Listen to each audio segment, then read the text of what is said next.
తలుపుల మండలానికి చెందిన ఈదులకుంట్లపల్లి గ్రామ పంచాయతీ సర్పంచ్ కుమారిబాయి గారు, అదేవిధంగా ఆమె భర్త నిన్నటినే కొద్దిమందిని గ్రామం నుంచి కూడా చేర్పించాడు. ఆయన చొరవ తీసుకొని అదే స్థాయిలో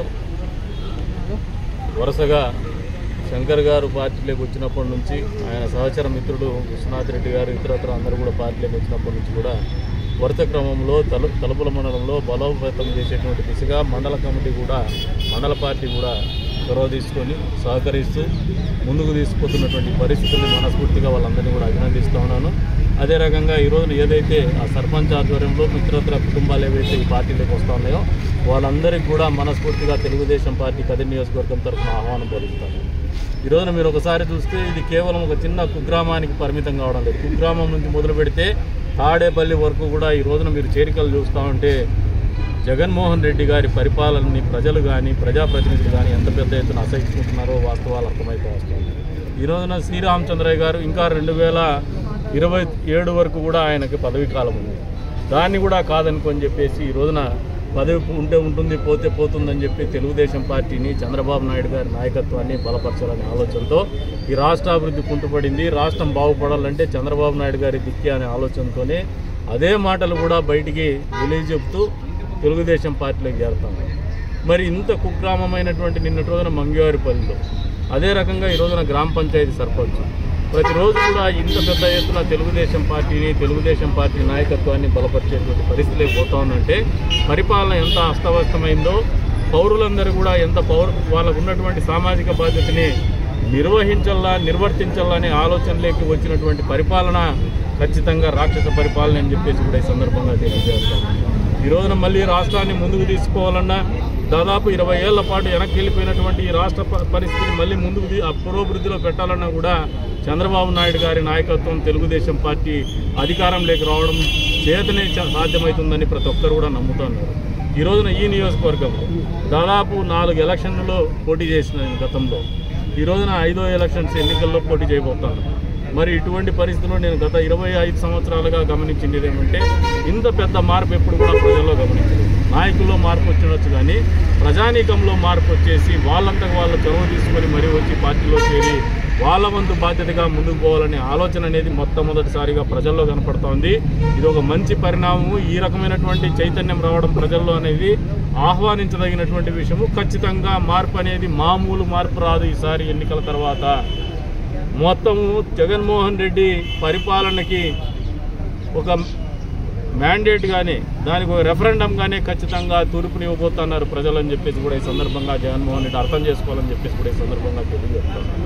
కొత్తగా పరిస్థితులు తారమైనటువంటి పరిస్థితుల్లో ప్రజలకు సమాధానం చెప్పలేక, వాళ్ళ ప్రజాప్రతినిధులను కూడా మొహం చూడలేక, ఇష్టానుసారంగా ఆయనకు ఎట్లా ఇష్టం వస్తే ఆ రకంగా ఈరోజున కొత్త కార్డు సోషల్ ఇంజనీరింగ్ పేరు మీద అభ్యర్థులను మార్చడం, పనికిరారని చెప్పేయడం, సరైనటువంటి అభ్యర్థులు కొద్దిమంది ఉన్నా కూడా వాళ్ళను కూడా మారిస్తేనే ఎన్నికల్లో పోటీ చేయగలుగుతామనే ఆలోచనతో ఈ రెఫరెండం అనేది ఖచ్చితంగా జగన్మోహన్ రెడ్డి మార్కు పరిపాలనకి ఇస్తారు కానీ స్థానిక ప్రజాప్రతినిధుల పరిపాలనకి ఇచ్చేటువంటి పరిస్థితి లేదని జగన్మోహన్ రెడ్డి గమనించుకుంటే మంచిది.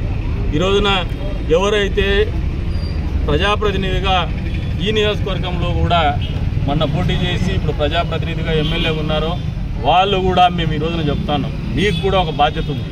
ఈ రాష్ట్రంలో మీకు కూడా స్టేక్ హోల్డర్స్, ఈ రాష్ట్రంలో ఈ నియోజకవర్గంలో ప్రజలు మిమ్మల్ని కూడా గౌరవించినారు. ఈ రోజున మీకు కూడా అప్పీల్ చేస్తున్నా, ఇతరత్ర ఆయన సహచరులకు కూడా అప్పీల్ చేస్తున్నా, తెలుగుదేశం పార్టీలోకి రండి, తెలుగుదేశం పార్టీని బలపరచండి, చంద్రబాబు నాయుడు గారి నాయకత్వాన్ని బలపరచండి, రాష్ట్రాన్ని అభివృద్ధి చేసుకునే క్రమంలో మీరందరూ కూడా భాగస్వాములుగా ఉండి మనస్ఫూర్తిగా మీకు పిలుపునిస్తున్నాం. మా వంతు కూడా సామాజిక బాధ్యత నెరవేర్చాలనే ఒక ఆశయంతోనే మీకు పిలుపునిస్తున్నామని చెప్పేసి కూడా ఈ సందర్భంగా తెలియజేస్తున్నాం. భవిష్యత్తులో ఖచ్చితంగా ఈ నియోజకవర్గంలో తెలుగుదేశం పార్టీ గతంలో ఎన్నడూ లేనటువంటి విధంగా పెద్ద ఎత్తున మెజారిటీతో గెలవబోతోందనేది వాస్తవం అని చెప్పేసి కూడా ఈ సందర్భంగా తెలియజేస్తున్నాం. అంతేకాదు ఈ రాష్ట్రంలో కూడా తెలుగుదేశం పార్టీ ఎప్పుడూ రానన్ని సీట్లతో గెలవబోతోంది, ఒక ప్రజారంజకమైనటువంటి పరిపాలన అందించబోతోంది చంద్రబాబు నాయుడు గారి నాయకత్వంలో అనేది వాస్తవము. వచ్చే 100 రోజులు అనేది కలిసి నడుద్దాం, కలిసి పోరాడదాం. నిన్నటి రోజున కూడా చెప్పినాను, this is the high time and right time. ఇది మీరందరూ కూడా నిర్ణయించుకోవాల్సినటువంటి సమయం ఆసన్నమైంది. మీరందరూ కూడా రాష్ట్ర అభివృద్ధిలో భాగస్వాములు కావాల్సినటువంటి సమయం ఆసన్నమైంది. కార్యోన్ముఖులు కండి, తెలుగుదేశం పార్టీలోకి రండి, తెలుగుదేశం పార్టీతో కలిసి నడవండి. వచ్చే రోజుల్లో అధికారం లేక తెలుగుదేశం పార్టీ మీరు ఈరోజు వచ్చినా రాకపోయినా ఖచ్చితంగా రాబోయేది తెలుగుదేశం పార్టీ ప్రభుత్వమే. ఎందుకంటే ప్రజలు పూర్తి స్థాయిలో మార్పు కోరుకుంటున్నారు, చంద్రబాబు నాయుడు గారి పరిపాలన కోరుకుంటున్నారు.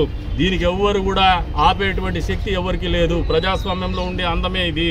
ప్రజల అభిష్టం ఏదైతే ఉందో అదే నెరవేరి తీరుతుందనేది వాస్తవం అని మీకు అందరికీ కూడా తెలుసు. దయచేసి ఇటువంటి పరిస్థితుల్లో మీరు కూడా వస్తే ఒక మంచి ఆశయంతో ముందుకు వచ్చిన వాళ్ళుగా మిమ్మల్ని కూడా ప్రజలు గుర్తిస్తారని చెప్పేసి తెలియజేసుకుంటూ, మరింత పెద్ద ఎత్తున ఈ సామాజిక విప్లవంలో భాగస్వాములు కమ్మని చెప్పేసి ప్రతిపక్షాలకు కూడా ప్రతిపక్షం కూడా పిలుపునిస్తాం. ఎవరు వచ్చినా కూడా మనస్ఫూర్తిగా ఆహ్వానిస్తాం, కలిసి నడుస్తాం. ప్రజల్లో మార్పుని మేము ఆలోచన చేసి భవిష్యత్తులో కూడా పరిపాలన ఈ నియోజకవర్గంలో కూడా చెప్తున్నాం. గతంలో మా నుంచి ఏదైనా పొరపాట్లు జరిగింటే కూడా సరిదిద్దుకుంటాం. మళ్ళీ ఇంకొకసారి తప్పు చేయం. ప్రజల అభిష్టాల మేరకే మేము పనిచేస్తాం, ప్రజల ఆశలకు అనుగుణంగానే పనిచేస్తాం, ఈ ప్రాంత అభివృద్ధి కోసమే పనిచేస్తామని చెప్పేసి కూడా మీకు అందరికీ కూడా మాటిస్తూ, ఈ రోజున ఎవరైతే ఒక ఆలోచనతో ఇక్కడికి వచ్చిన్నారో స్థానిక సర్పంచులు, ఈ రోజున మహాత్మా గాంధీ కళ్ళుగన్నటువంటి గ్రామ స్వరాజ్యం కుంటుపడింది, గ్రామ స్వరాజ్యం అటకెక్కింది. వాళ్ళకు కేటాయించినటువంటి నిధులు కూడా అటకెక్కినటువంటి పరిస్థితుల్లో ఖచ్చితంగా భవిష్యత్తులో తెలుగుదేశం పార్టీ అధికారంలోకి వచ్చిన తర్వాత ఇంకా వాళ్ళకు దాదాపు 2 సంవత్సరాల కాలం ఉంటుంది. ఏదైతే ఈ 3 సంవత్సరాల కాలంలో వాళ్ళు పరిపాలనలో భాగస్వాములు కాలేకపోయినారో ఆ వంతు లోటుపాట్లని వాళ్ళని పూర్తి చేసే విధంగానే వాళ్ళకు నిధులు కేటాయిస్తాము. వాళ్ళకు కేటాయించినటువంటి నిధులు ఖచ్చితంగా సర్పంచ్ కనుసన్నల్లో